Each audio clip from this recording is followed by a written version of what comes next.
जिस तरह से सूरज पूरब से निकलता है उसी तरह से हर साल ये क्वेश्चन पेपर में पूछे जाते हैं। हेलो दोस्तों, कैसे हैं आप लोग। आई होप कि आप बहुत अच्छे होंगे, शानदार होंगे, ज़बरदस्त होंगे। और आज हम देख लेते हैं UP police constable question paper 23 अगस्त 2024 फर्स्ट शिफ्ट का। अब जो बच्चे इस साल एग्ज़ाम पेपर देने वाले हैं इस क्वेश्चन पेपर को सोल्व कर लो और ये चेक कर लो कि कितने क्वेश्चन आप सोल्व कर पाते हैं और कितने क्वेश्चन आप सोल्व नहीं कर पाते हैं। और जो बच्चे इस साल पहली बार एग्ज़ाम पेपर देने वाले हैं उनको ये पता चलेगा कि किस सब्जेक्ट के कितने क्वेश्चन पूछे जाते हैं और कैसे कैसे क्वेश्चन पूछे जाते हैं। चलिए देख लेते हैं 23 अगस्त 2024 फर्स्ट शिफ्ट में कौन कौन से क्वेश्चन पूछे गए थे। तो सबसे पहले ध्यान देना, ये निर्देश पढ़ने बहुत ज़रूरी हैं। सबसे पहले ध्यान देना, ये निर्देश पढ़ने बहुत ज़रूरी हैं। 150 क्वेश्चन आपको मिलेंगे, पर क्वेश्चन 2 मार्क्स का होगा और 120 मिनट में आपको सोल्व करने होंगे। ठीक है, ये ध्यान देना। तो ये जितने भी निर्देश हैं आप पढ़ना इनको, ठीक है। उसके बाद आगे बढ़ना। चलो बढ़ लेते हैं और क्वेश्चन नंबर फर्स्ट अब हम देख लेते हैं, ठीक है।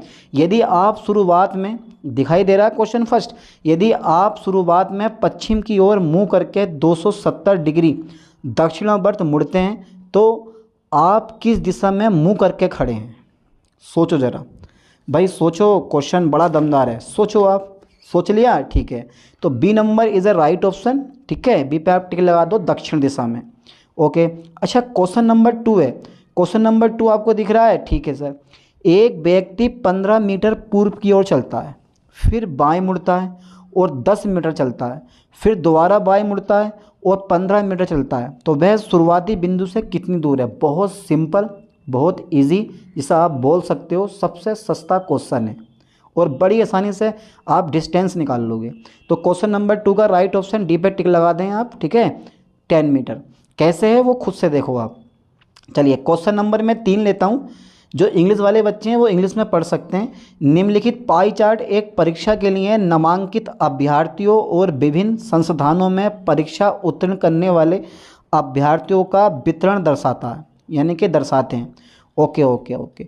तो नामांकित अभ्यर्थी 8550 हैं और परीक्षा उत्तीर्ण करने वाले अभ्यर्थी 5700 हैं। तो बेटा इनके जो है ना आपको राइट ऑप्शन बताने हैं। ज़रा ध्यान देना, पहले पढ़ लो ठीक से, पाई चार्ट पढ़ लो। पाई चार्ट के देखते हैं कितने क्वेश्चन पूछे गए हैं। तो एस कितने परसेंट है, 17% है।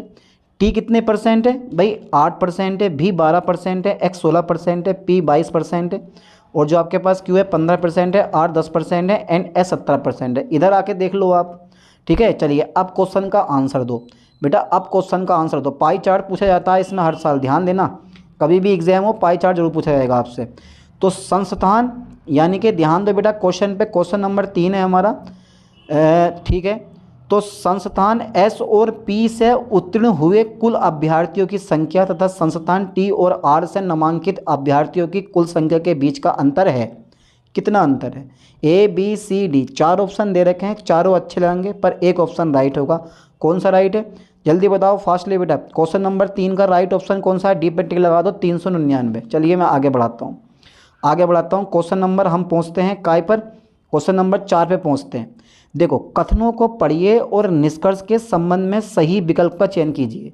यूपी कांस्टेबल यानी कि यूपी पुलिस का एग्ज़ाम ज़्यादा डिफ़िकल्ट नहीं आता, बस आपको सही तरीके से पढ़ना है, सही सब्जेक्ट पढ़ने हैं और सही बुकों से पढ़ना है। आराम से बड़ी आसानी से आप ये एंट्रेंस क्वालिफाई कर दोगे।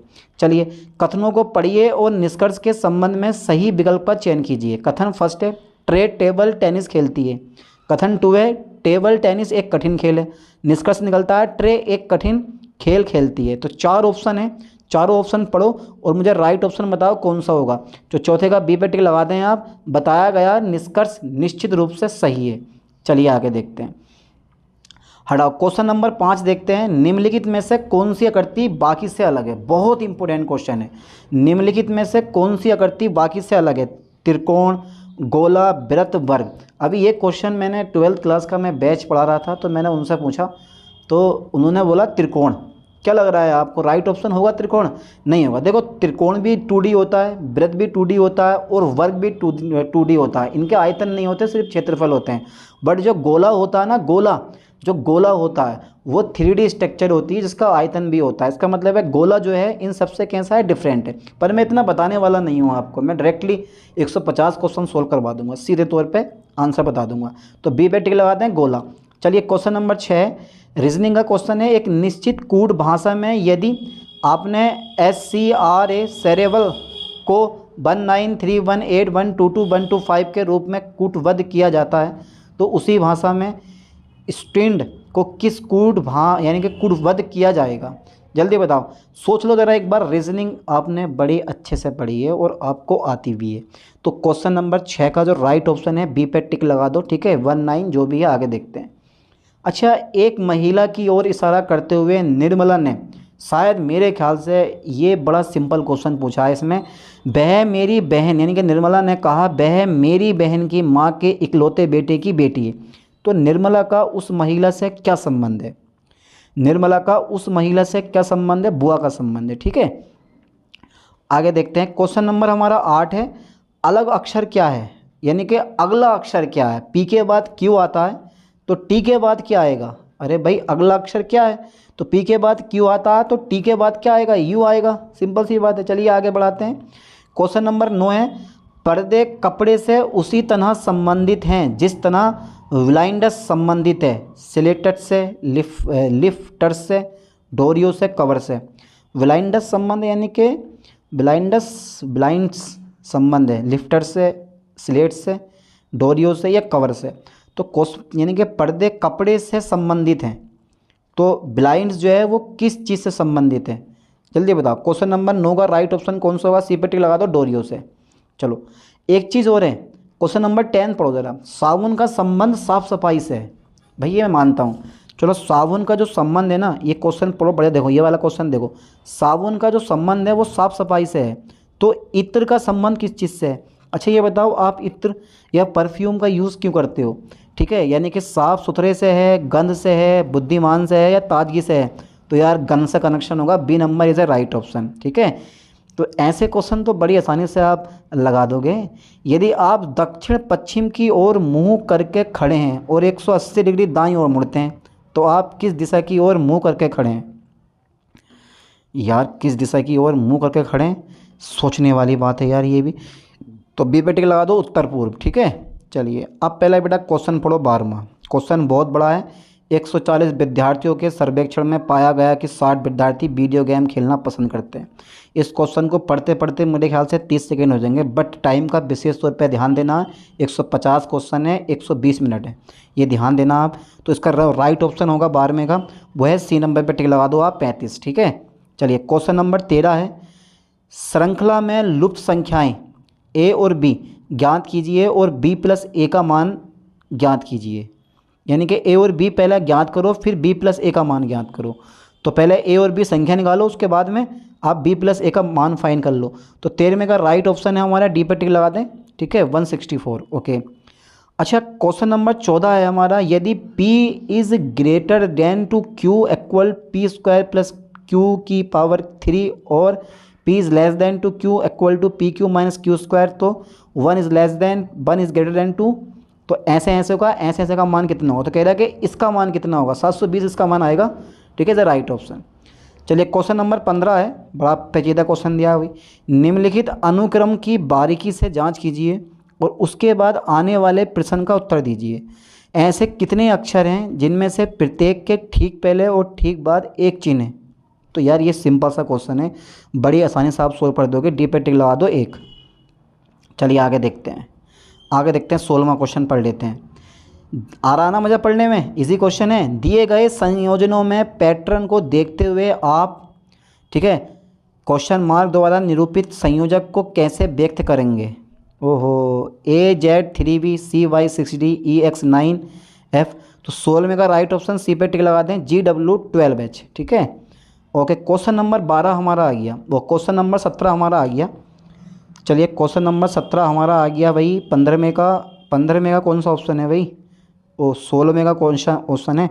कौन सा लगाया आपने? सी नंबर लगाया ना, GW12H, ठीक है। अब क्वेश्चन नंबर 17 हमारा आ जाता है। दी गई संख्याओं में पैटर्न को देखते हुए आप क्वेश्चन मार्क द्वारा निरूपित संख्या कैसे व्यक्त करेंगे? Question mark 119 2725 125 343। तो सिंपल सी बात है, इसका जो राइट ऑप्शन है वो ए पे टिक लगा दो 49। ठीक है, चलिए आगे बढ़ाते हैं। क्वेश्चन नंबर 18 आ गया हमारा। निम्नलिखित में से किस शब्द के अक्षर अंग्रेजी वर्णमाला के क्रम में हैं? अंग्रेजी वर्णमाला के क्रम में है, कुछ को तो वर्णमाला का ही पता ना होगा, ये सही बता रहा हूँ मैं। तो सी पे टिक लगा दो, ब्लोप्स, BLOOPS। चलिए आगे देखते हैं। बेटा ये आकृति के क्वेश्चन आते हैं। दिए गए आरेख का परीक्षण कीजिए और निम्नलिखित प्रश्न का उत्तर दीजिए। अगर मैं वृत्त से शो करूँ नौकरी पेशा, और स्क्वायर से शो करूँ पिछड़े लोग, और ट्राई एंगल से शो करूँ शिक्षित लोग, तो पिछड़े माने जाने वाले कितने व्यक्ति शिक्षित नहीं हैं? ठीक है, पिछड़े माने जाने वाले कितने व्यक्ति शिक्षित नहीं हैं? तो 19 में का बी पे टिक लगा दो 22 व्यक्ति। ठीक है, ओके। अच्छा, क्वेश्चन नंबर 20 हमारा आ गया। 0.05, फिर 0.5, 0.25, 1.25 का SCF क्या होगा? देखो SCF ये मैथमेटिक्स के जो आपके पास न्यूमेरिकल एबिलिटी होती है ना, उसके 38 क्वेश्चन आपसे पूछे जाते हैं। कितने क्वेश्चन पूछेगा? 38 क्वेश्चन, जिसमें लाभ तथा हानि होती हैं, छूट होती है, ब्याज होती है, साझेदारी होती है, समय कार्य होते हैं, दूरी होती है, टेबल के क्वेश्चन आते हैं, SCF LCM आता है, नंबर सिस्टम आता है, सिंप्लीफिकेशन आता है, डेसिमल आता है। ठीक है, ये और परसेंटेज के आते हैं, एवरेज आते हैं। ये सारे क्वेश्चन आपको मैथमेटिक्स के पढ़ने पड़ते हैं। ठीक है, 38 क्वेश्चन सोल्व करने के लिए। रीजनिंग के भी 37 क्वेश्चन आते हैं, हिंदी के 37 क्वेश्चन आते हैं, जीके के 38 क्वेश्चन आते हैं। चलिए मैं आगे बढ़ाता हूँ। तो SCF फाइन कर लो। तो SCF निकालना बड़ा इजी पॉइंट है, आसानी से आप जिसने SCF और LCM निकालना सीख लिया है उसके लिए ये क्वेश्चन बहुत छोटा सा, इतना बड़ा नहीं है। तो 20 का राइट ऑप्शन सी पे टिक लगा दो, 0.05। चलिए मैं आगे देखता हूँ। क्वेश्चन नंबर 21 हमारा है, दिख रहा है ना आप लोगों को? क्लियर? ठीक है। सबसे छोटी संख्या ज्ञात कीजिए जिसे 4, 6, 7, 8 और 9 से विभाजित करने पर प्रत्येक स्थिति में शेषफल 3 बचता है। बेटा सबसे छोटी संख्या ज्ञात कीजिए, क्या निकालना है मुझे? सबसे छोटी संख्या ज्ञात कीजिए जिसे 4, 6, 7, 8 और 9 से विभाजित करने पर प्रत्येक स्थिति में शेषफल 3 बचता है। ओहो, तो 21 का राइट ऑप्शन सी पे टिक लगा दो, 507। ठीक है, चलिए आगे देखते हैं। क्वेश्चन नंबर 22 हमारा आ गया। यदि 30 टेबलों का लागत 40 टेबलों के बिक्री मूल्य के बराबर है तो हानि प्रतिशत क्या है? यदि 30 टेबलों का लागत मूल्य 40 टेबलों के बिक्री मूल्य के बराबर है तो हानि प्रतिशत क्या है? तो मैंने क्या बोला, छूट के क्वेश्चन आते हैं, लाभ तथा हानि के क्वेश्चन आते हैं, तो ये तो तुम्हें पढ़ने पड़ेंगे ज़बरदस्ती। तो 22 का जो राइट ऑप्शन है वह है हमारा ए पे टिक लगा दें। ठीक है, 25%। चलिए अगला क्वेश्चन देखते हैं 23। एक फल विक्रेता कुछ संतरे 10 में 4 की दर से और उतने ही अधिक संतरे 10 में 5 संतरे की दर से खरीदता। अब वह पूरे लोट को 20 में 9 की दर से बेचता है, तो उसकी हानि या लाभ प्रतिशत क्या है? देख लो कितना घुमा के क्वेश्चन दिया। तो राइट ऑप्शन 23 का सी पे टिक लगाओ, हानि प्रतिशत 1 सही 19/81%। चलिए क्वेश्चन नंबर 24 है। 2 प्रकार के चावल की दर 11 प्रति किलोग्राम और 21 प्रति किलोग्राम है। 17 प्रति किलोग्राम की दर से 17 रुपये प्रति किलोग्राम की दर से एक मिश्रण प्राप्त करने के लिए 2 प्रकार के चावलों का अनुपात ज्ञात कीजिए। तो 24 का राइट ऑप्शन बी पे टिक लगा दें आप, 2:3। चलिए मैं आगे देखता हूँ। क्वेश्चन नंबर 25 है। 12.5% की दर से एक धनराशि कितने समय में दुगनी हो जाएगी? 12.5% की दर से एक धनराशि कितने समय में दुगनी हो जाएगी? तो 25 का डी पे टिक लगा दें। D number is a right option. कहाँ गया हमारा? ये है 8 वर्ष। ठीक है, ओके ओके। अच्छा ये बताओ बेटा, ये बताओ अब आप क्वेश्चन नंबर 26 पढ़ो, पहले सही करके पढ़ो। पढ़ लिया? पढ़ लिया। अब ये बताओ, भारतीय रेलवे ने एक निश्चित काम को 150 दिनों में पूरा करने के लिए, अरे यूपी पुलिस का एंट्रेंस निकालना इजी है पर टाइम का विशेष तौर पर आपको ध्यान देना।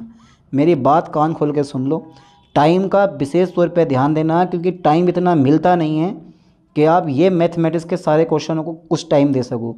नहीं हो पा रहा, छोड़ के आगे बढ़ना, कभी एक ही क्वेश्चन पे अटके रहो कि हाँ यार यही करूँगा मैं। चलिए, भारतीय रेलवे ने एक निश्चित काम को 150 दिनों में पूरा करने के लिए 200 श्रमिकों को नियुक्त किया। तो 26 का जो राइट ऑप्शन है, 26 का जो राइट ऑप्शन है वो सी पे टिक लगा दें आप, 100। ठीक है, चलिए आगे बढ़ाता हूँ। क्वेश्चन नंबर 27 है। 12 पुरुष और 18 महिलाएं एक काम को 10 दिनों में कर सकते हैं, तो 9 पुरुष और 18 महिलाएं उसी काम को 12 दिनों में कर सकते हैं। यदि 2 पुरुष और 3 महिलाएं एक साथ उसी काम को करते हैं तो वे कितने दिनों में पूरा करते हैं? तो ये 10th क्लास का क्वेश्चन है, बड़ा ईजी, बड़ा सिंपल, आराम से कर लोगे, पर समय देना पड़ेगा। बी पे टिक लगा दो इसका, 27 का B number is the right option, 60 दिन। चलिए क्वेश्चन नंबर 28 आता है, दो रेलगाड़ियाँ क्रमशः 59 किलोमीटर प्रति घंटा। क्वेश्चन की लेंथ देख रहे हो यार, कितने बड़े बड़े क्वेश्चन रखे हैं। और 32 किलोमीटर प्रति घंटा की चाल से समान दिशाओं में चलती हैं, और तेज़ी से चलने वाली रेलगाड़ी धीमी गति से चलने वाली रेलगाड़ी में बैठे एक व्यक्ति को 16 सेकंड में पार करती हैं। तेज़ गति से चलने वाली रेलगाड़ी की लंबाई ज्ञात कीजिए। लो साहब लंबाई ज्ञात करो बेटे आप इसकी। 28 का डी ऑप्शन 120 मीटर, ठीक है। चलिए आगे बढ़ाते हैं। क्वेश्चन नंबर 29 है, 67 मीटर लंबी ट्रेन 10 सेकंड में 33 मीटर लंबी सुरंग को पार करती है। ट्रेन द्वारा 65 मीटर लंबे प्लेटफॉर्म पर खड़े एक व्यक्ति को पार करने में लगने वाले समय ज्ञात कीजिए। राइट ऑप्शन सी पे टिक लगाएं, 6.7 सेकेंड, ठीक है। सिंपल सा क्वेश्चन है। चलिए आगे देखते हैं। क्वेश्चन नंबर 30 है, निखिल और रितु की आय 2:1 है। वे 5:3 के अनुपात में खर्च करते हैं और 4:1 के अनुपात में बचत करते हैं। यदि निखिल और रितु दोनों की कुल मिलाकर मासिक बचत 10,000 है तो प्रत्येक की मासिक आय ज्ञात कीजिए। तो 30 number is the right option, C पे टिक लगा दें, ठीक है। 30 का C number is the right है, 28,000 रुपये और 14,000 रुपये, ठीक है। चलिए क्वेश्चन नंबर 31 है हमारा, एक परीक्षा में एक छात्र जो अधिकतम अंक का 20% प्राप्त करता है वह 5 अंकों में अनुत्तीर्ण हो जाता है। एक अन्य छात्र जो अधिकतम अंकों का 30% स्कोर करता है वह उत्तीर्ण अंकों में 20 अंक अधिक प्राप्त करता है। उत्तीर्ण होने के लिए आवश्यक प्रतिशत क्या है? राइट ऑप्शन ए पे टिक लगाएं, 22%। तो 32 हमारा क्वेश्चन आया था, एक निश्चित धनराशि पर 2 वर्ष के लिए 5% की दर से साधारण ब्याज 1600 रुपये, 3 वर्ष के बाद समान दर पर चक्रवृद्धि ब्याज, ठीक है, ज्ञात कीजिए। तो यार ये क्वेश्चन सोल्व करो और सोल्व करके मुझे बताओ कि सर इतना इतना और ऐसे ऐसे इसका आंसर आएगा। तो 32 में का राइट ऑप्शन है, डी पे टिक लगा दें आप, D number is the right option, 2522। चलिए क्वेश्चन नंबर 33 हमारा आ गया, 12/2/2022 से 11/2/2023 तक 15% वर्ष की दर से 73,000 पर साधारण ब्याज है। 73,000 पर साधारण ब्याज है, ओहो, 15% वर्ष की दर से 73,000 पर साधारण ब्याज है। तो 33 में का राइट ऑप्शन डी पे टिक लगा दो आप, 10,950, ठीक है। ओके क्वेश्चन नंबर 34 है, 475 रुपये अंकित और 15% छूट पर जूते की एक जोड़ी पर कितनी छूट है? तो ये छूट वाले क्वेश्चन आ गए। 34 का राइट ऑप्शन ए पे टिक लगाएं, 71.25 रुपये। चलिए आगे देखते हैं। 35वां क्वेश्चन, देखो फिर से एक लॉन्ग क्वेश्चन आ गया और इसे लॉन्ग क्वेश्चन को पढ़ने में बड़ा टाइम लगेगा। एक दुकानदार एक वस्तु के अंकित मूल्य पर 10% की छूट देता है, लेकिन छूट वाले मूल्य पर 8% का बिक्री कर लगाता है। यदि ग्राहक बिक्री कर सहित मूल्य के रूप में 34,020 का भुगतान करता है तो अंकित मूल्य कितना होगा? तो 35 में का D number is the right option, 35,000 रुपया। चलिए मैं आगे बढ़ाता हूँ। क्वेश्चन नंबर 36 है, यदि x और 1/x का औसत m है तो x² और 1/x² का औसत कितना होगा? भाई क्वेश्चन ये वाला बहुत तगड़ा क्वेश्चन है।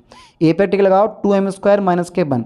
चलिए क्वेश्चन नंबर 37 है, यदि 9 क्रमांगत सम संख्याओं का औसत 132 है तो पहली और अंतिम संख्याओं का अंतर ज्ञात कीजिए। तो भाई ये न्यूमेरिकल एबिलिटी मतलब मैथमेटिक्स के क्वेश्चन है, 38 पूछे जाते हैं आपसे। तो 36 का राइट ऑप्शन जो बताया मैंने, कितना बताया था, ठीक है, ए नंबर बताया था, 2m² - 1। तो क्वेश्चन नंबर 37 का कौन सा ऑप्शन है? यदि 9 क्रमांगत सम संख्याओं का औसत 132 है तो पहली और अंतिम संख्याओं का अंतर ज्ञात कीजिए। अंतर निकालना है, तो 37 में का ए नंबर 16। चलिए क्वेश्चन नंबर 38 है, चावल के प्रति किलोग्राम मूल्य में 25% की वृद्धि के परिणाम स्वरूप एक व्यक्ति 1200 में 6 किलोग्राम कम चावल खरीद पाता है। चावल का प्रति किलोग्राम प्रारंभिक मूल्य क्या था? तो 38 में का राइट ऑप्शन डी पे टिक लगा दें आप, 40 रुपया। 39वां क्वेश्चन आता है, यदि आपके पास एक नियमित बिंस फलक और आप इसे एक ऐसे समतल पर काटते हैं जो इसके 6 फलकों को काटता है तो परिमाण स्वरूप अनुप्रस्थ काट का आकार क्या होगा? यानी कि इकोसाहेड्रॉन जब बोलते हैं बिंस फलक। तो इस क्वेश्चन को तो हिलाना मुझे लगा है बच्चों के मुश्किल लगा होगा। 39 में का सी पे टिक लगा दो, षष्ठभुज, ठीक है। आगे बढ़ाते हैं। क्वेश्चन नंबर 40 है, निम्नलिखित श्रृंखला में गलत संख्या की पहचान कीजिए। एक संख्या जो है गलत है, वो कौन सी संख्या? 4, 7, 13, 21, 34। एक संख्या गलत है, कौन सी गलत है वो आपको बतानी है, जल्दी बताओ, फास्टली। सोच लिया? भाई D number is the right option, 21। चलिए, दिए गए चित्र में व्यवस्थित क्यूब की संख्या ज्ञात कीजिए। ओहो, इजी है ये सवाल, इजी है, इतना डिफ़िकल्ट नहीं है भाई। जो डिफ़िकल्ट लगते हैं वो इजी होते हैं, ये ध्यान देना। तो सी नंबर पे टिक लगा दो, 24 है, ठीक है। चलिए 42वां क्वेश्चन आ गया। यदि 3 क्रमांगत सम संख्याओं का योगफल 78 है तो दूसरी सबसे बड़ी संख्या क्या है? भाई 3 क्रमांगत सम संख्याओं का योगफल 78 है तो दूसरी सबसे बड़ी संख्या क्या है? तो यार दूसरी सबसे बड़ी संख्या क्या है? 42 का राइट ऑप्शन ए पे टिक लगाओ, 26। ओके, चलिए मैं आगे बढ़ाता हूँ। अब बेटा जरा क्वेश्चन जरा खुद बताओ, विषम को चुनिए। क्या विषम है इसमें? विषम को चुनिए। अब कैसे चुनोगे वो तुम खुद देखो, जल्दी बताओ। विषम को चुनिए, कैसे चुनोगे वो खुद देखो। सपना एक देखोगे, मुश्किलें हज़ार आएंगी, लेकिन वो मंज़र बड़ा खूबसूरत होगा जब कामयाबी शोर मचाएगी, और उसके लिए आपको मेहनत करनी पड़ेगी। और आज से अभी से मेहनत करनी शुरू कर दो। तो विषम को चुनिए। तो 43 का राइट ऑप्शन सी पे टिक लगा दें आप, ए जेड, ठीक है। चलिए मैं आगे बढ़ाता हूँ। क्वेश्चन नंबर 44 देखें। आकृति का दर्पण प्रतिबिंब ज्ञात कीजिए यदि दर्पण को एक्स वाई पर रखा गया है। अरे बेटा, अरे भैया, 4 ऑप्शन है ये रहे, तो इसका प्रतिबिंब क्या होगा? ये क्वेश्चन आते हैं और इस बार भी जब आप एग्जाम पेपर दोगे पक्का पूछेगा इसमें से एक क्वेश्चन। अब तुम खुद सोचो क्या होना चाहिए। 44 में का राइट ऑप्शन क्या होना चाहिए भाई? सर मुझे नहीं पता, आप बता दो। B number is a right option, ठीक है। चलिए आगे देखते हैं। क्वेश्चन नंबर 45 है। आकृति में त्रिभुजों की संख्या ज्ञात कीजिए। आकृति में कितने त्रिभुज हैं? बड़ी आसानी से फाइंड कर लोगे। तो सिंपल सी बात है, कितने त्रिभुज हैं? 45 का डी पे टिक लगाओ, 16, ठीक है। ओके ओके, चलिए। अनीस की ओर इशारा करते हुए एक महिला ने कहा, उसकी माँ मेरी माँ की इकलौती बेटी है। वह महिला अनीस से किस प्रकार संबंधित है? तो बड़ा सिंपल क्वेश्चन, सी नंबर माँ, ठीक है। तो कितनी अच्छी है। जो 4 लोग 1 2 3 4 अलग अलग फल चुनते हैं, कुछ गलत काम हो जाए तो 4 लोग क्या कहेंगे? अरे 4 लोग कुछ नहीं कहेंगे, टेंशन मत लो। 4 लोग 1 2 3 4 अलग अलग फल चुनते हैं, सेब, केला, चेरी और खजूर। जिस व्यक्ति ने सेब चुना वह केला चुनने वाले व्यक्ति को बगल में है, ना कि उस व्यक्ति के बगल में जिसने खजूर चुना। जिस व्यक्ति ने, यानी क्वेश्चन बनाते कहाँ से होंगे भाई? जिस व्यक्ति ने चेरी चुनी है वह उस व्यक्ति के बगल में है जिसने खजूर चुना है। सही संयोजन है। जल्दी बताओ बेटे। 45 का यानी कि 47 का राइट ऑप्शन है, सी पे टिक लगा दें आप, ठीक है। ओके, चलिए मैं आगे बढ़ाता हूँ। क्वेश्चन नंबर 48 है। ज्ञात कीजिए कि पहली आकृति एक्स में दिए गए टुकड़ों में से कौन सी आकृति बनाई गई हैं। ज्ञात कीजिए कि पहली आकृति में दिए गए टुकड़ों से कौन सी आकृतियाँ बनाई गई हैं। ओके ओके ओके ओके, कौन सी आकृति बनाई गई है?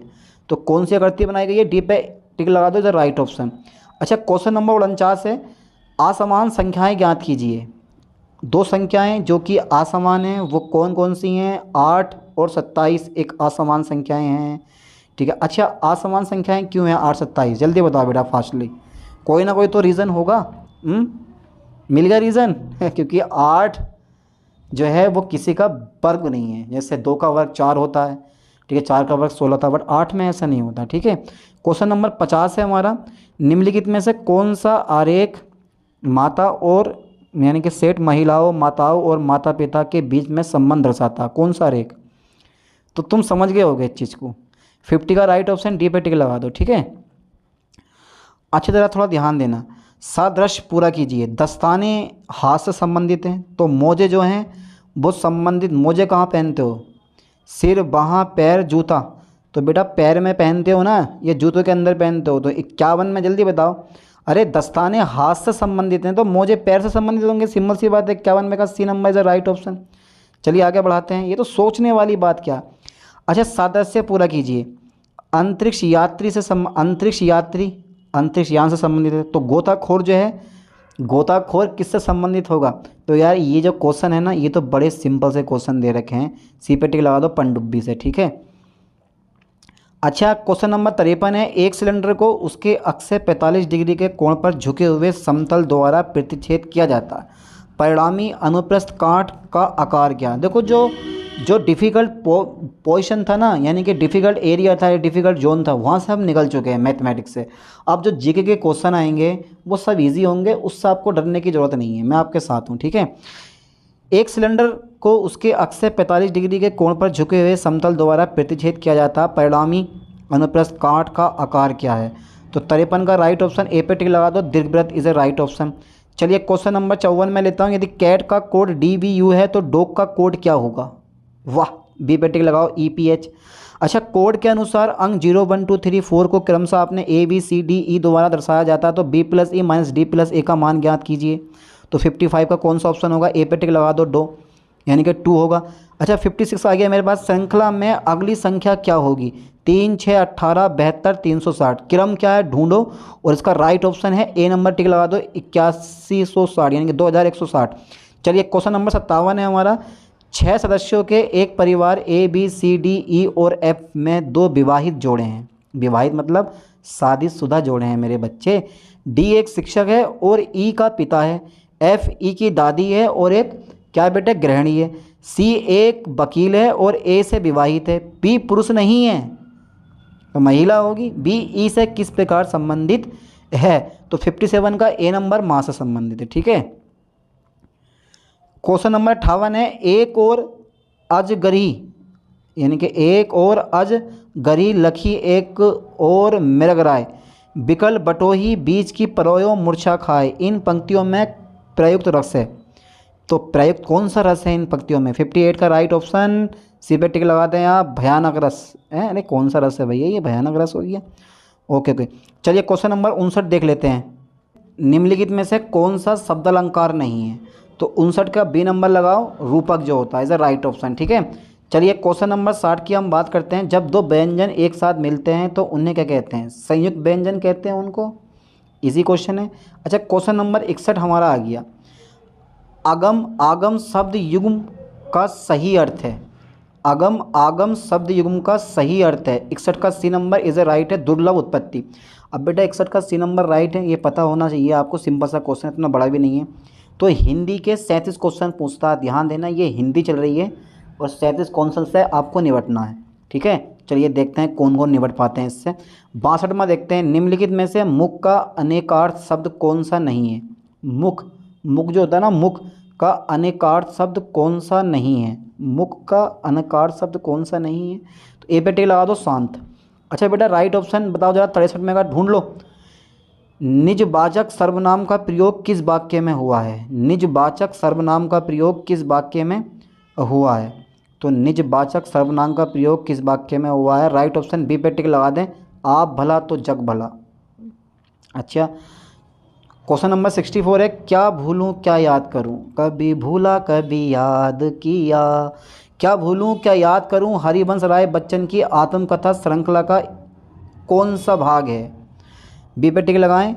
ठीक है, पहला भाग है। ठीक है, चलिए आगे देखते हैं। क्वेश्चन नंबर 65 है, हिंदी भाषा के लिए साहित्य अकादमी पुरस्कार को प्रथम विजेता कौन थे? साहित्य अकादमी पुरस्कार के प्रथम विजेता कौन थे? डी पे टिक लगा दें, इज राइट ऑप्शन सुमित्रा नंदन पंत। चलिए क्वेश्चन नंबर 66 है, निम्नलिखित में से बायोवृद्ध शब्द का सही संधि विच्छेद कौन सा है? शब्द इतना डिफिकल्ट है, संधि विच्छेद कितना डिफिकल्ट होगा?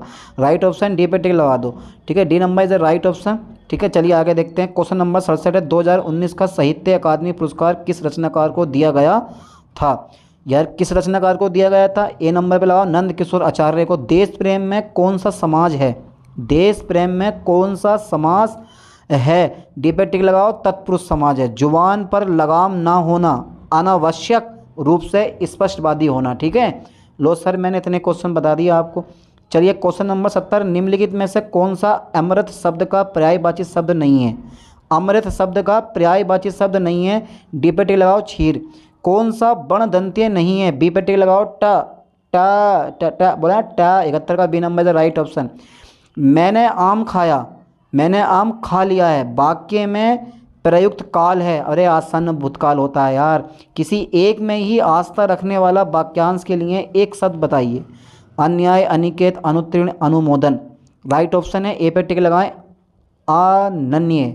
ठीक है, क्वेश्चन नंबर 74 है हमारा, 74 है, निम्नलिखित शब्दों में प्रयुक्त प्रत्यय किस विकल्प में ठीक ठीक प्रदर्शित किए गए हैं? प्रत्यय किस व्यक्त में किस विकल्प में ठीक ठीक प्रदर्शित किए गए हैं? शब्द धमाका, लड़ाकू, उड़ाक, छिलका। राइट ऑप्शन बताना है तुम्हें। धमाका किससे होता है? लड़ाकू कौन है? उड़ाक और छिलका। तो 74 का राइट ऑप्शन ए पे टिक लगा दें। आका, आकू, आक, आका, ठीक है, इसे राइट ऑप्शन। चलिए मैं आगे देखता हूँ। क्वेश्चन नंबर 75 है, शुद्ध वाक्य का चयन कीजिए। शुद्ध वाक्य का चयन कीजिए। इस समय मोहन की आयु 20 वर्ष है। क्या लग रहा है आपको? 75 का राइट ऑप्शन कौन सा है? डी पे टिक लगा दें आप। वे चाहें भले ही ना आए पर तुम्हें आना होगा, आखिर तुम्हें आना है। जरा देर लगेगी। क्षेत्र में सदा एक वचन में प्रयुक्त होने वाले शब्दों को चुनिए। सदा एक वचन में प्रयुक्त होने वाले शब्दों को चुनिए। ए पे टिक लगा दो। वर्षा जनता। राजा शब्द के लिए पर्यायवाची शब्द चुनिए। राजा शब्द के लिए पर्यायवाची शब्द चुनिए। रघुवीर, नरेंद्र, लंकेश, गोविंद। तो 77 का राइट ऑप्शन डी पे टिक लगाएं, नरेंद्र। निम्नलिखित में से वाक्यों के शुद्ध रूप का चयन कीजिए। वाक्यों के शुद्ध रूप का चयन कीजिए। निम्नलिखित में से वाक्यों के शुद्ध रूप का चयन कीजिए। भारत में अनेक जातियां हैं। भारत में अनेकों जातियां हैं। भारत में अनेक जाति हैं। भारत में अनेकों जाति हैं। तो 78 का राइट ऑप्शन ए है, भारत में अनेक जातियां। विषम बोधक चिन्ह है। आधों को तो यही पता ना होता है यार, विषम बोधक चिन्ह कौन सा था? बी पे टिक लगा दें आप, ठीक है, सर राइट ऑप्शन। चलिए आगे बढ़ाता हूँ। क्वेश्चन नंबर 80 है, किस वाक्य में अच्छा, अच्छा, अच्छा शब्द का प्रयोग विशेषण के रूप में हुआ है? अच्छा तुम घर जाओ, अच्छा है वह अभी आ जाए, यह स्थान बहुत अच्छा है, तुमने अच्छा किया जो आ गए। चलिए 80 का राइट ऑप्शन कौन सा है? डी पे टिक लगा दें आप, यह स्थान बहुत अच्छा है, ठीक है। प्रेम सागर के रचनाकार हैं। प्रेम सागर के रचनाकार कौन हैं? 81 का ऑप्शन ए पे टिक लगाएं, ठीक है, ए पे टिक लगाएं, लल्लू लाल। अनावर्त शब्द का समभिन्नार्थक क्या है? अनावर्त शब्द का समभिन्नार्थक क्या है? अनावर्त, अनावर्त का मतलब समझते हो, बार बार दोहराना तो होता है। तो 82 का राइट ऑप्शन सी पे टिक लगा दें, ना दोहराया हुआ। वही तो, हाँ सही है, राइट ऑप्शन है। अनावर्त शब्द का समभिन्नार्थक क्या है? ठीक है, ना दोहराया हुआ, ठीक है। निम्नलिखित में से कौन सा शब्द पुल्लिंग है? क्षेत्र, रीति, क्षमा, घटना। तो एक क्षेत्र कौन सा लग रहा है? पुल्लिंग कौन सा वर्ड है? 83 का राइट ऑप्शन ए पे टिक लगा दें, ठीक है। अच्छा ये बताओ, वह आई तो मेरी चिट्ठी उसे दे देना, इस वाक्य में कौन सा काल है? तुम देख रहे हो यार, देख रहे हो तुम, वह आई तो, अरे यार लिख सकता था वह आया तो मेरी चिट्ठी उसे दे देना, पर वह आई तो मेरी चिट्ठी उसे दे देना, इस वाक्य में कौन सा काल है? कौन सा तो काल नहीं है, पर है बहुत कुछ छिपा हुआ। 84 का D number is the right option, संभव्य वर्तमान। अच्छा ये बताओ, असोच, असोच शब्द युग्म का सही विकल्प चुनिए। 85 का राइट ऑप्शन सी पे टिक लगाते हैं आप, बिना सोच के अशुद्धि, ठीक है। क्वेश्चन 86 है, आग लगने पर कुआं खोदना, लोकोक्ति का अर्थ होगा। आग लगने पर कुआं खोदना, ओहो, आग लगने पर कुआं खोदना यानी कि मुसीबत आने पर घबरा जाना, कुआं खोदकर पुण्य कमाना, जल्दी से कार्य करना और संकट में समय बचाव के लिए सोचना। इसे राइट ऑप्शन डी पे टिक लगाओ, ठीक है, बेझिझक। चलिए, जिसे सरलता से पढ़ा जा सके उसके लिए एक शब्द है। जिसे सरलता से पढ़ा जा सके उसके लिए एक शब्द है, सुपाठ्य। निम्नलिखित में से कौन से शब्द में उपसर्ग नहीं है? उपसर्ग नहीं है, एक शब्द ऐसा जिसमें कोई उपसर्ग नहीं है। राइट ऑप्शन 88 का बी पे टिक लगा दें, ओढ़नी, ओढ़ना। समाज का शाब्दिक अर्थ है, समाज का शाब्दिक अर्थ है। 89 का राइट ऑप्शन सी पे टिक लगा दें आप, संक्षिप्त, ठीक है। चलिए आगे देखते हैं। 90 से 94 तक के आपको क्वेश्चन करने हैं सोल्व। गद्यांश हमें दे रखा है, ठीक है, पढ़ो पहले गद्यांश। ये पढ़ लिया था ना, ठीक है, अब ये पढ़ो, पढ़ो बेटा से करके, ठीक है। अब 90 का आंसर दो। आधुनिक मानव विकास को सर्वांगीण नहीं किया जा सकता, क्योंकि ये सब के सब क्या गद्यांश पढ़ के आपको ऑप्शन बताने हैं, राइट। तो 90 का राइट ऑप्शन कौन सा है? ए पे टिक लगा दें, साहित्य, धर्म, कला आदि मानव चेतना से निर्वासित हैं। चलिए क्वेश्चन नंबर 91 है, अणु विस्फोट को मानवतावादी की मर्यादा देना तभी संभव है जब उस व्यक्ति की, ठीक है, सूत्रधा को राष्ट्र की सूत्रधा ना बनने दिया जाए। तो गद्यांश को अच्छे से पढ़ना, एक ही बार पढ़ना, क्योंकि टाइम इतना है नहीं कि आप बार बार पढ़ते रहो इस चीज़ को, लेकिन यहाँ से आपको अच्छे नंबर मिल जाते हैं, इतना होता है। क्वेश्चन नंबर 92 है, आज का मानव अपने व्यक्तित्व और अस्तित्व के प्रति इसीलिए संकालु है क्योंकि मैं ऑप्शन नहीं पढ़ रहा हूँ, डायरेक्ट मैं ए पे टिक लगा दूंगा, वह विज्ञान की विद्यमान शक्तियों से भयभीत है। गद्यांश से सब मिल जाएगा आपको। अच्छा ये बताओ, क्वेश्चन नंबर 93, हमारी विज्ञान धूत शिक्षा की सर्वाधिक महत्वपूर्ण देन है। विज्ञान धूत शिक्षा की सबसे अधिक महत्वपूर्ण देन कौन सी है? जीवन का एकांकी विकास, जीवन का अपरिसीम भौतिक विकास, गतिशील जीवन का प्रत्यावर्तन या जीवन का सर्वांगीण विकास। तो 93 का आप समझ तो गए हो, ए नंबर पे टिक लगा दो, जीवन का एकांकी विकास। क्वेश्चन नंबर 94 है हमारा, मानव जीवन को, ठीक है, भस्मासुर बनाने से कैसे रोका जा सकता है? यानी कि मानव जीवन को भस्मासुर बनाने से कैसे रोक सकता है, कैसे रोक सकता है? तो 94 का डी पे टिक लगाएं, नैतिक आत्मिक मूल्यों को विकसित करके। ठीक है, चलिए क्वेश्चन नंबर 95 हमारा आता है और छोटा सा क्वेश्चन है। एक व्यक्ति ने एक घोड़े को 25% लाभ पर बेचा। यदि वह इसे 35% कम में खरीदता और इसे 732 कम में बेचता तो उसे 36% का लाभ होता। घोड़े का क्रय मूल्य क्या था? घोड़े का क्रय मूल्य क्या था? तो 95 का राइट ऑप्शन डी पे टिक लगा दें आप, 2000 रुपया। बड़ा सस्ता घोड़ा आवे। यदि एग्जामिनेशन को आपने ऐसे लिखा, यदि एग्जामिनेशन को आपने ऐसे लिखा और रिटर्न को आपने किस प्रकार कोडविद किया जाएगा? तो 96 का राइट ऑप्शन है, डी पे आप टिक लगाएं, इस तरह से कोड किया जाएगा। चलिए क्वेश्चन नंबर 97 है, एक कक्षा में शाम्भू ऊपर से 10वें और नीचे से 36वें स्थान पर है, कक्षा में कितने छात्र हैं? सब रीजनिंग के क्वेश्चन है, इजी क्वेश्चन है, सी पे टिक लगाओ 45। क्वेश्चन नंबर 98, के एल की पत्नी है और एम जो है एल की बहन है, एन के की बेटी है, जबकि ओ जो है एम की माँ है। ओ का के से क्या संबंध है? ओ का के से क्या संबंध है? सी पे टिक लगाएं, सास। चलिए आगे देखते हैं। क्वेश्चन नंबर 99 है, बस और 50 क्वेश्चन रह गए हैं, हो गया पेपर पूरा। मज़ा आ रहा है ना? पढ़ते रहो आराम से ऐसे। श्रृंखला में अगली संख्या ज्ञात कीजिए, 6, 24, 120, 720। इस पेपर को सोल्व करने की कोशिश करना, ये नहीं है कि भाई ये देख के मैं छोड़ दूँ कि यार आंसर की देख के छोड़ दूँ। क्या करना है आपको? इसको सोल्व भी करना है क्वेश्चन को। तो 99 का राइट ऑप्शन बी पे टिक लगाओ, 5040। ठीक है, अच्छा क्वेश्चन नंबर 100 है हमारा, दी गई श्रृंखला में से बेमेल को ज्ञात कीजिए, जिसका कोई बेमेल ना हो, विषम को ज्ञात कीजिए। 100वां नंबर, बी पे टिक लगा दें, 472 इज द राइट ऑप्शन।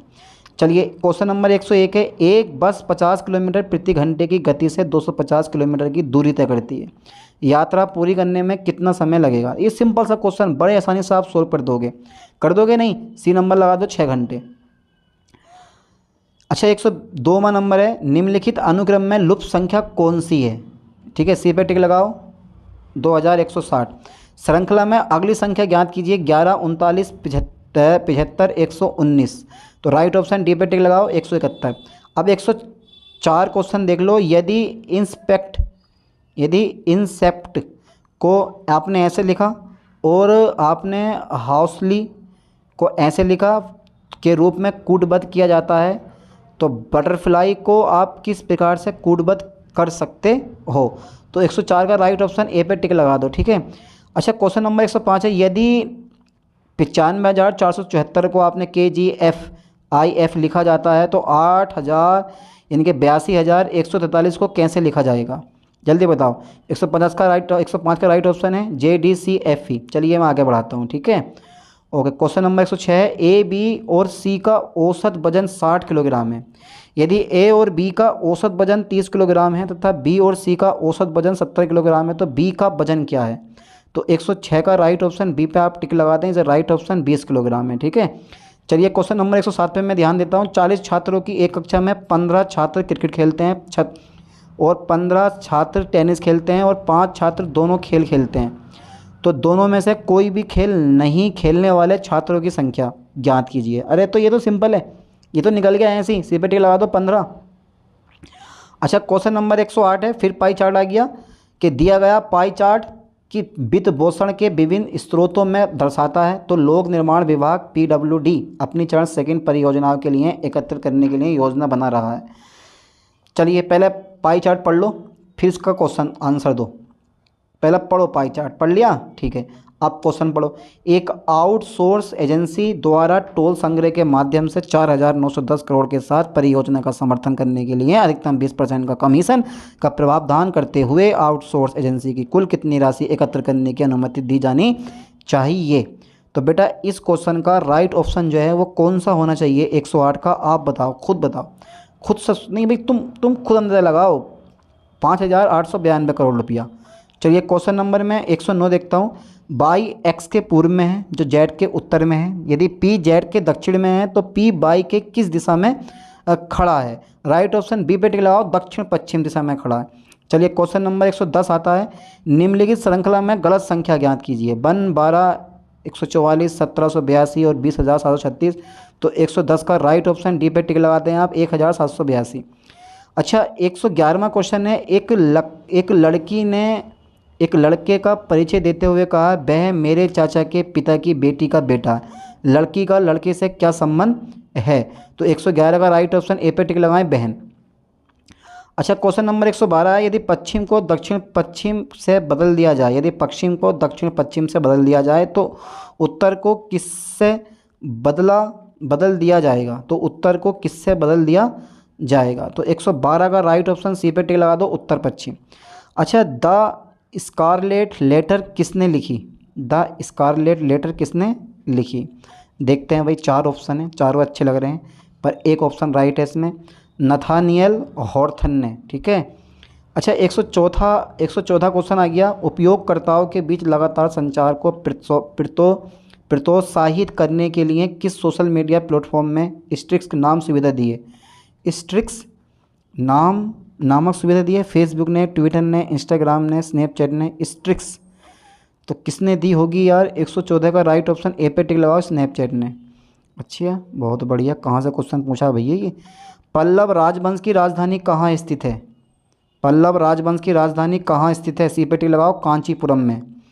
अच्छा 116वां नंबर देखो। वित्तीय स्थिरता बोर्ड एफएसबी क्या करता है?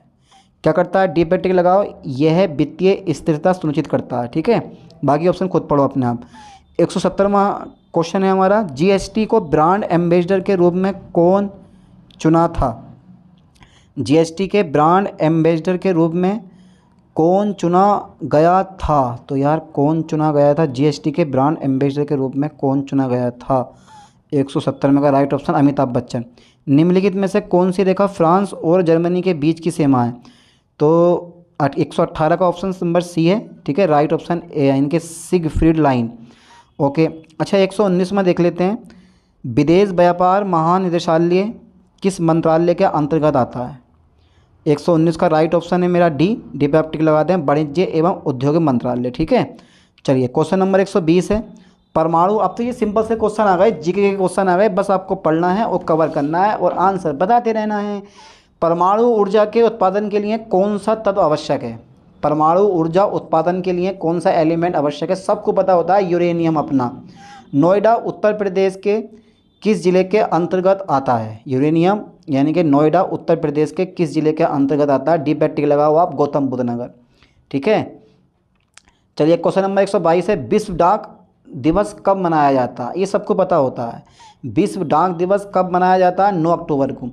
अच्छा जून 2023-24 तक संघ गृह मंत्रालय का प्रमुख कौन है? संघ गृह मंत्रालय का प्रमुख कौन है? यार अमित शाह। डी पे टिक लगा दो। इंडियन नेशनल कांग्रेस की स्थापना किस वर्ष हुई थी? ये सबको पता, 1885 में हुई थी ना। तो 124 का राइट ऑप्शन डी पे टिक लगा दो। चलिए आगे बढ़ाता हूँ मैं। क्वेश्चन नंबर 125 है मेरा। 125 क्वेश्चन है। भारत का पहला हवाई अड्डा कहाँ पर स्थित था? सी पे टिक लगाओ, दिल्ली में। भारत में व्यवसाय के लिए सेवाओं हेतु जीएसटी पंजीकरण के लिए थ्रेशोल्ड लिमिट क्या है? कितनी लिमिट है? ए पे टिक लगा दो, 20 लाख। बस छोटे छोटे क्वेश्चन है, हो चुके हैं। 127वां है। मैं दुर्भावनापूर्ण फाइलों वाली छवियों का उपयोग हैकर को अपने खाते की जानकारी चुराने या अन्य कंप्यूटर को संक्रमित करने में मदद करने के लिए किया जाता है। तो राइट ऑप्शन ए पे टिक लगाएं, इमेज फिशिंग। अच्छा ये बताओ, क्रोएशिया गणराज्य की राजधानी क्या है? क्रोएशिया गणराज्य की राजधानी क्या है? ऐसे क्वेश्चन पूछेगा ना कि राजधानी आज तक पढ़ी ना होगी आधे लोगों ने। तो 128 का राइट ऑप्शन सी पे टिक लगाओ, जाग्रेब की। चलिए क्वेश्चन नंबर 129 है। आतंकवाद से लड़ने में सूचना साझा करने के किन तरीकों को महत्वपूर्ण हो जाता है? साझा करना किन तरीकों से महत्वपूर्ण हो जाता है? तो 129 का राइट ऑप्शन सी पे टिक लगा दो आप, C number is the right option. ये अधिकारियों को संभावित खतरों को अधिक तेज़ी से पहचानने में सहायता करता है। ओके। क्वेश्चन नंबर 130 है, भारत के किस पड़ोसी देश ने थंडर ड्रैगन की भूमि के नाम से जाना जाता है? भारत के किस पड़ोसी देश को थंडर ड्रैगन की भूमि के नाम से जाना जाता है? तो बी पे टिक लगाओ, भूटान को। अरे भैया, चलिए क्वेश्चन नंबर 131 है, निम्नलिखित में से कौन सा सोशल मीडिया प्लेटफॉर्म नहीं है? गूगल जो है वो एक सोशल मीडिया प्लेटफॉर्म नहीं है, ठीक है। चलिए आगे देखते हैं, निम्नलिखित में से किस प्रकार का प्रदूषण संवर्ध यूट्रोफिकेशन है? तो कौन सा प्रदूषण है भाई, जल्दी बताओ। राइट ऑप्शन बी पे टिक लगाओ, जल प्रदूषण। अच्छा, 1946 के विमुद्रीकरण के दौरान आरबीआई के गवर्नर कौन थे?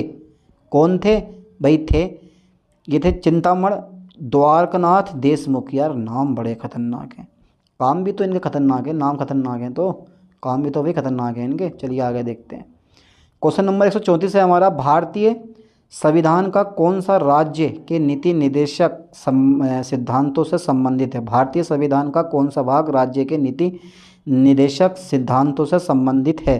तो 134 का राइट ऑप्शन ए है, भाग 4। अच्छा, क्वेश्चन नंबर 135 है, पुस्तक ए लाइफ मिस स्पेन किसके द्वारा लिखी गई थी? ए लाइफ मिस स्पेन किसके द्वारा लिखी गई थी? तो राइट ऑप्शन बी पे टिक लगाते हैं आप, सूर्यकांत त्रिपाठी निराला द्वारा। 136 है, आसमान के नीलेपन का मुख्य कारण क्या है? वायु के अणुओं द्वारा सूर्य के प्रकाश का प्रकीर्णन, श्वेत प्रकाश का प्रकीर्णन, जलवाष्प की उपस्थिति, वायु के कारण नीले प्रकाश का अवशोषण। तो 136 का राइट ऑप्शन है डी नंबर, वायु के कारण नीले प्रकाश का अवशोषण। अच्छा, क्वेश्चन नंबर 137 है हमारा, रमन सुब्बा राव जिनका हाल ही में निधन हो गया था, किस खेल से जुड़े थे?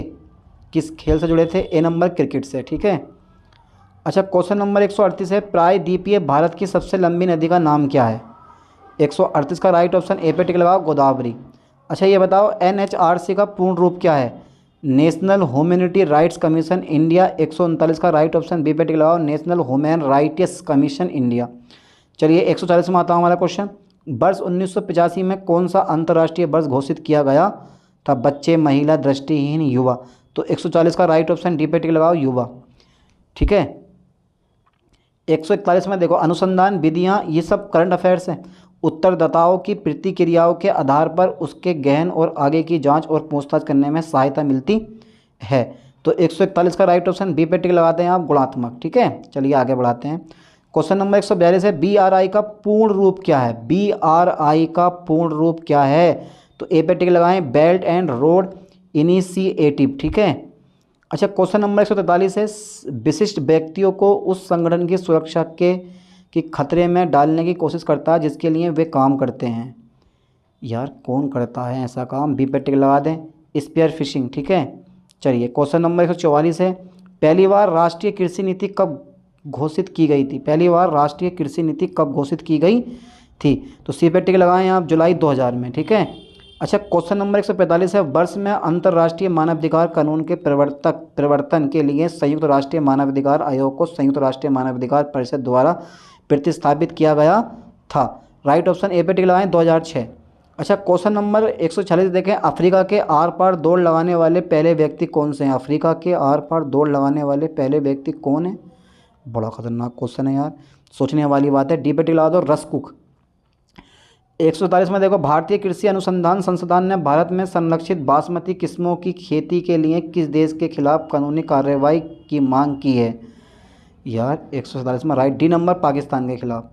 अच्छा, ये बताओ कौन सा भारतीय राज्य अपनी अनूठी बार्ली चित्रकला के लिए जाना जाता है? ए पे टिक लगाओ, महाराष्ट्र, ठीक है। चलिए 149, चिकनकारी एक पारंपरिक कढ़ाई शैली है जिसकी उत्पत्ति उत्तर प्रदेश के किस शहर में हुई है? लखनऊ में। ए पे टिक लगाओ। अच्छा, क्वेश्चन नंबर 150 है, महासागरीय अम्लीकरण का प्राथमिक कारण क्या है? महासागरीय अम्लीकरण का प्राथमिक कारण क्या है? ए पे टिक लगा दो, समुद्री जल द्वारा CO2 का अवशोषण। तो 150 क्वेश्चन मैंने आपको करवा दिए हैं। समय 120 मिनट, 300 मार्क्स और 150 क्वेश्चन। पर क्वेश्चन 2 नंबर का, नेगेटिव मार्किंग 0.5 की, 0.25 की होती है, पता नहीं कितने की होती है। तो बेटा तुम्हें जो है ना इस पेपर को अच्छे से सोल्व कर लेना है, ठीक है। और इनमें से बहुत सारे क्वेश्चन ऐसे होंगे जो आपके एग्जाम पेपर में फंस सकते हैं। ये तो सिर्फ फर्स्ट पेपर है, इसके बाद में सेकंड पेपर, थर्ड पेपर में करवाऊंगा। चलिए मिलते हैं नेक्स्ट वीडियो में नेक्स्ट लेक्चर के साथ। थैंक्स।